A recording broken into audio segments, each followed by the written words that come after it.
हमारे जीवन की कोई भी बाधा हो, कोई भी संकट हो, किसी प्रकार का त्रिताप हो, हमारे सभी ताप, हमारे सभी प्रकार के संताप, दुख जो भी हमारे जीवन में हो, हमारे दुख से सरकार हनुमान जी महाराज काटें और इस दास को अपनी शरण में रखें। ऐसा हनुमान जी महाराज से प्रार्थना करें और राम नाम मंत्र का जप करें।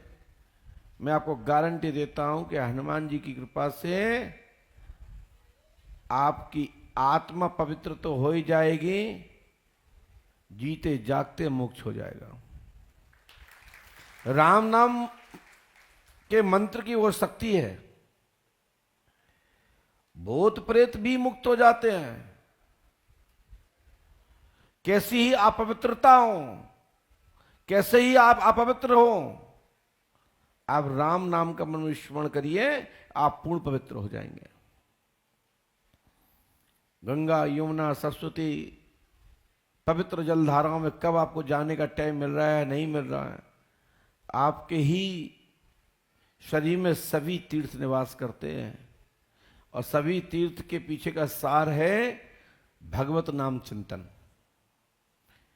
परमात्मा का स्मरण करिए और इसी स्मरण रूपी गंगा में नहाइए। आपकी पवित्रता तो हो ही जाएगी, साथ साथ आपकी आत्मा भी पवित्र हो जाएगी, आपका मुख शुद्धि तो हो ही जाएगी।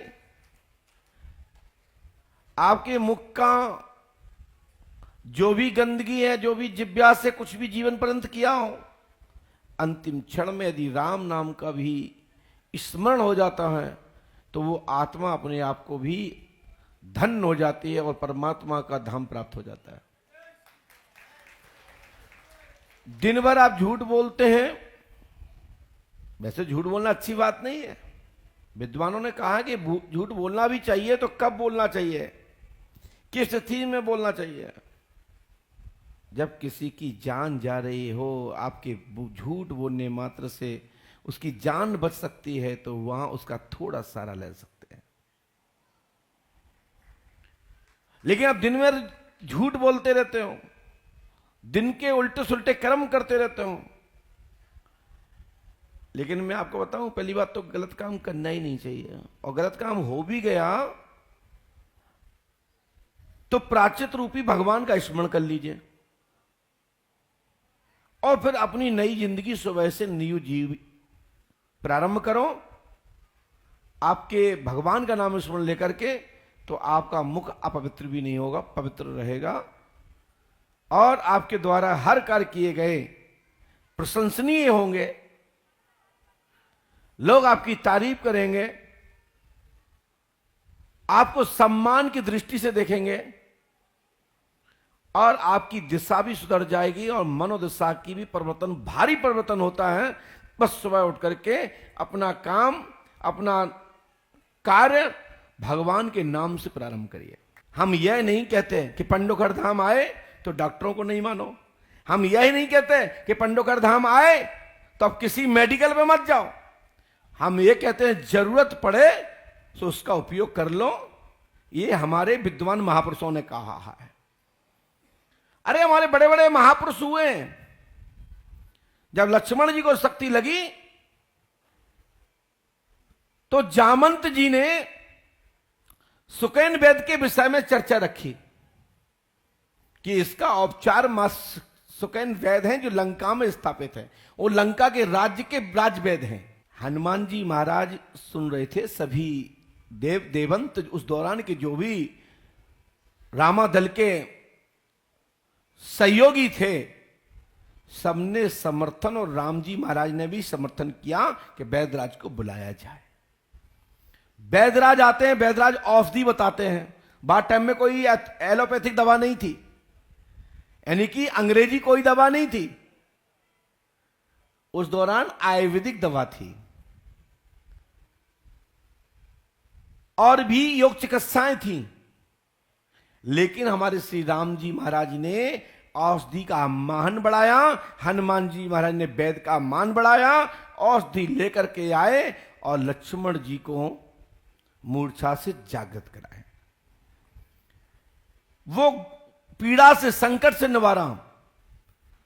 तो जब हमारे राम जी महाराज, हमारे हनुमान जी महाराज वेद राजों का मान बढ़ा रहे हैं, उस औषधि का मान बढ़ा रहे हैं, उस चिकित्सा विज्ञान का, उस जमाने की जो औषधि का मान बढ़ा रहे हैं, तो हम कैसे डॉक्टरों का, वैद्यों का अपमान करें? हमारे विषय में, हमारी डिक्शनरी में किसी भी विद्या, किसी चिकित्सा का अपमान नहीं है। मंडन किया गया है, महिमा मंडित की गई है, उसको पूजित किया गया है, उसको पुजवाया गया है, उसको मनवाया गया है।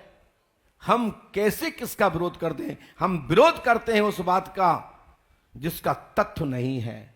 हम विरोध करते हैं उस बात का जो सनातन के लिए हानिकारक है।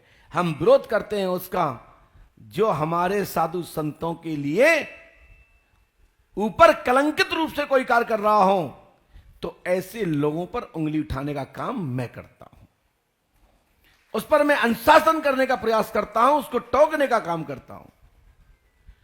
श्री पांडुकर सरकार त्रिकालदर्शी दिव्य दरबार आपकी संपूर्ण व्याधियों को निवारण करने के लिए वेद, पुराण, शास्त्र, श्रुति, स्मृति, वर्तमान का योग के अनुसार, योग परिवर्तन में जो चिकित्सा विज्ञान, जो दवाएं तत्कालीन खाने मात्र से तत्काल असर देने वाली, जिसको विज्ञान के द्वारा सेटिस्फाई करके शासन प्रशासन के द्वारा मान्यत,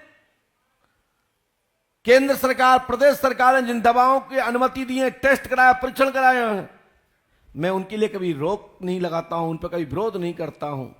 हम कहते हैं परहेज करना चाहिए, इलाज लेना चाहिए। और 21वीं सदी में आप चल रहे हैं, जब बड़े बड़े डॉक्टर जब मना कर देते हैं, फिर किसी ना किसी मठ, मंदिर, देवी देवंत के स्थान पर जाने से लाभ मिलता है। इस पर तभी आप कोई अंकुश लगा सकता है जब तुम्हारे पास इसकी पढ़ाई हो। लोग कहते हैं कि पंडोकर सगार पे लोग क्यों जाते हैं, बाबाओं के पास क्यों जाते हैं, गुरुओं के पास क्यों जाते हैं, पंडाओं के पास क्यों जाते हैं? हम कहते हैं 21वीं सदी भलाई चल रही हो, तुम्हारे दादा परदादा मानते आए देवी देवताओं को, तुम्हारी औखादी क्या है? जब कोरोना आया तो अच्छे लोग सिलेंडर हो गए और सब सीख गए। दवाएं नहीं थी, इलाज चल रहा था। मठ मंदिरों में यथास्थिति इलाज चल रहा था, लोगों के द्वारा धूप दी जा रही थी, विभूति दी जा रही थी, मंत्र बताए जा रहे थे, और बड़े से बड़े डॉक्टर्स पंडोकर धाम की शरण लेकर के अपने बच्चों को, अपने परिवार की आशीर्वाद लेकर के सुरक्षित और निरोग रहे। खांसी जोखाम हुआ तो, लेकिन पलायन कर गया बिगैर उपचार के। इसको साक्ष्य देने की जरूरत नहीं है। अभी भी की बात है, 2020 देख लो, 2021 देख लो, 2022 देख लो, इलाज नहीं था, इलाज हो रहा था। तो प्रयास तो कर ही रहे थे ना डॉक्टर लोग।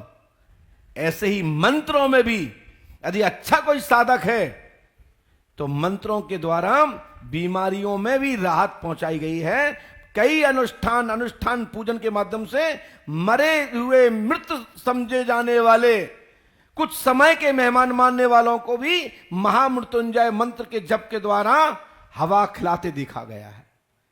और आज भी लोग हवा खा के आबाद रूप से घूम रहे हैं, मस्त हैं। डॉक्टर कह रहे थे जहां 10 दिन नहीं जिएगा, 15 दिन नहीं जिएगा, अब तो महीने 2 महीने का व्यक्ति है, वो आज भी बैठे हैं, उनकी शादी हो गई, उनके बच्चे हो गए, और वो भी अपने नातियों का मुख देख रहे हैं। ऐसे कई परिवार हैं जो मठ मंदिरों में पंडा पुजारी और देवंतों की कृपा से घूम रहे हैं, जहां डॉक्टरों ने मना कर रखा था। ये मैं बात इसलिए कह रहा हूं कि हम ये नहीं कहते कि आप अंधविश्वास में जियो। हम इतना जरूर कहते हैं कि पढ़े लिखे लोग हों, आप बीमार हो गए हो तो संबंधित डॉक्टर को चेक कराओ। जब डॉक्टर हाथ उठा दें तो डॉक्टर से पूछें कि आप क्या करें। वो जब कहता है ना कि अब ईश्वर को याद करो, हम तो सब कुछ कर चुके हैं, तब से नहीं कह रहे थे कि ईश्वर को याद करो।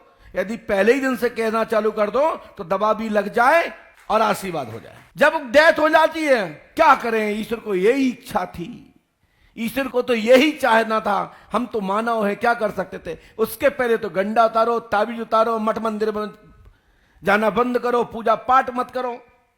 तो हम ऐसे तथाकथित लोगों के लिए कहना चाहते हैं कि आप अस्पताल में भी भर्ती हो तो वहां इतना जरूर करना, राम राम राम राम का मंत्र का जाप करना। खुदा का रास्ता कुछ हो जाए तो परमात्मा की तुम्हारी गति सुधर जाएगी।